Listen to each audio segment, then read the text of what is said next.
Bonjour tout le monde, mon nom est Julie Tanzé, je suis chargée de projet pour les porte-voix du rétablissement.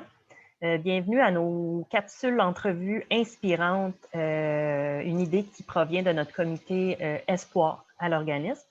Aujourd'hui, nous recevons Joanne Lavoie, qui est coach, auteure, conférencière. Bonjour Joanne. Bonjour. Bonjour. Est-ce que tu peux nous parler un petit peu de toi? Oui, bien sûr. Moi, j'offre des conférences sur la motivation, sur le trouble de personnalité limite afin d'enlever la stigmatisation sur la santé mentale, les troubles relationnels en général, autant dans les entreprises que dans les organismes. Je suis l'auteur de différents best-sellers que vous pouvez voir derrière moi, Borderline mais pas folle, Borderline et heureuse, je t'aime plus, entre autres. Et j'ai créé aussi un mode d'emploi pour réussir sa vie. J'ai une plateforme numérique où il y a un groupe de discussion, où il y a différentes formations offertes sur 12 semaines, sur 12 mois. Donc, j'ai l'ensemble de mes connaissances réparties dans différentes formations pour pouvoir les partager au travers les livres et les conférences. Intéressant, merci. Joanne, est-ce que dans ta vie, tu as déjà vécu des périodes de crise, des périodes de difficultés là, où les choses allaient vraiment pas bien? Peux-tu Euh, nous en parler si tu oui. veux? Oui, effectivement. Euh, j'ai eu un diagnostic à 43 ans de dépression majeure sévère. Je travaillais à peu près 60 à 80 heures semaine. Donc, c'était un épuisement professionnel. Parce que depuis toute jeune, depuis à peu près l'âge de 13 ans, j'avais de la difficulté à être seule avec moi-même.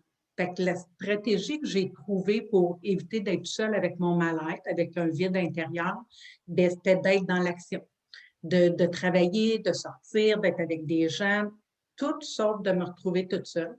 Fait qu'à 43 ans, j'ai fait une dépression majeure.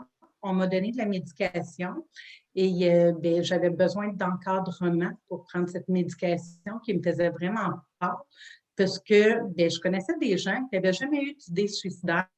Puis, suite à la mauvaise médication ou à la mauvaise dose, avaient passé à l'action. Puis moi, ben, depuis toute jeune, quand j'avais régulièrement des moments où ça allait moins bien, fait que j'avais peur que cette médication-là me fasse passer à l'action. Donc, je suis allée me faire encadrer dans un centre de crise. Et eux, après quelques jours, m'ont référé à l'hôpital où là, j'ai eu un diagnostic de trouble de la personnalité limite.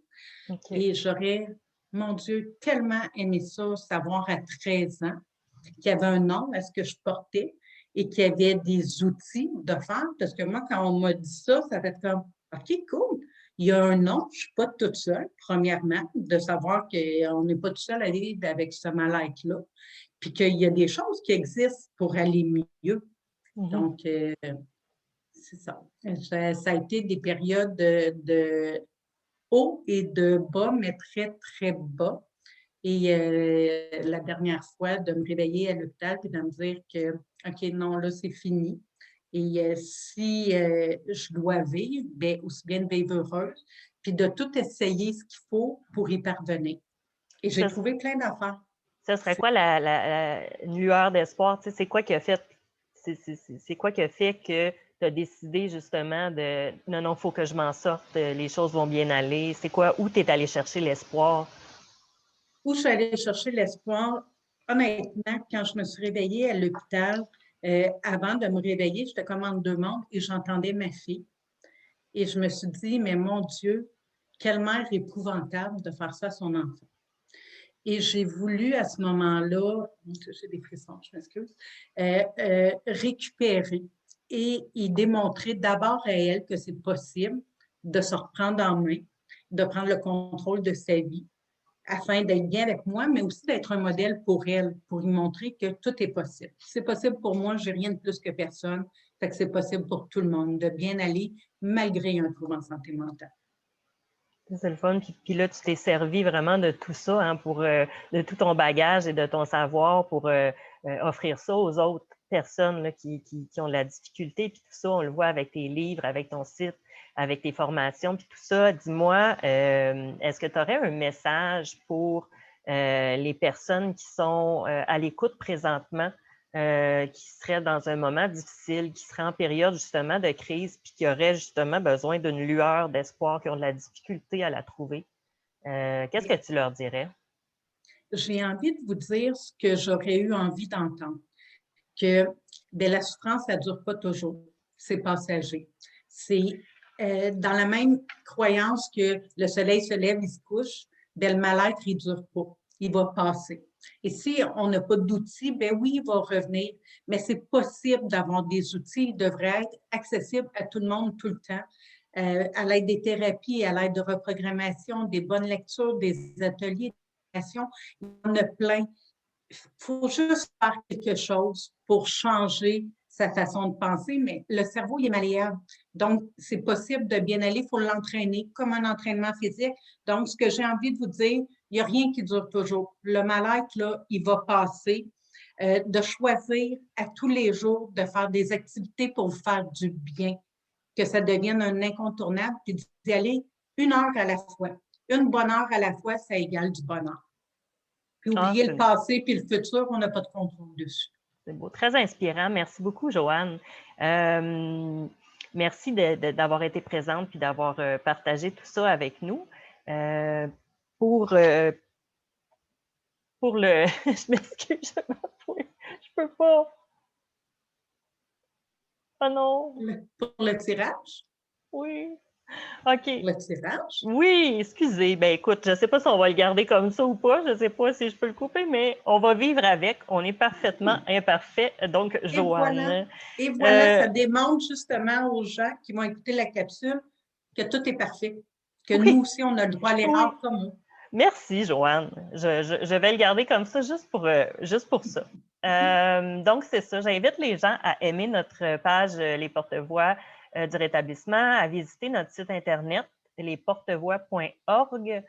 On va mettre aussi le lien pour les outils de Joanne et son site Internet.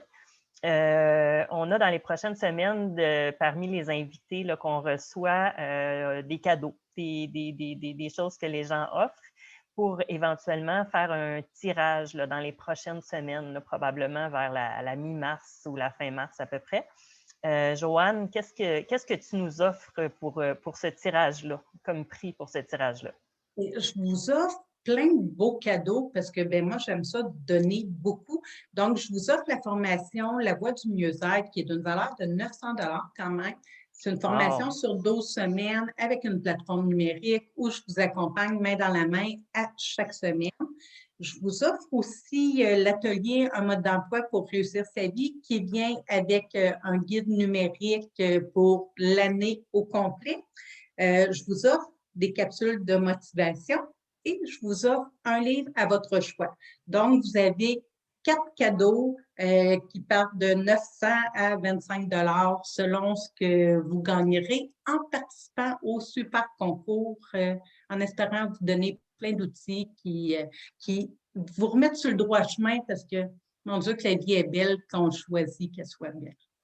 Merci, Joanne. C'est super généreux de ta part. J'ai hâte de voir ça. Restez à l'affût pour les détails, là, pour le tirage qui s'en vient prochainement. Merci à tout le monde, puis bonne journée.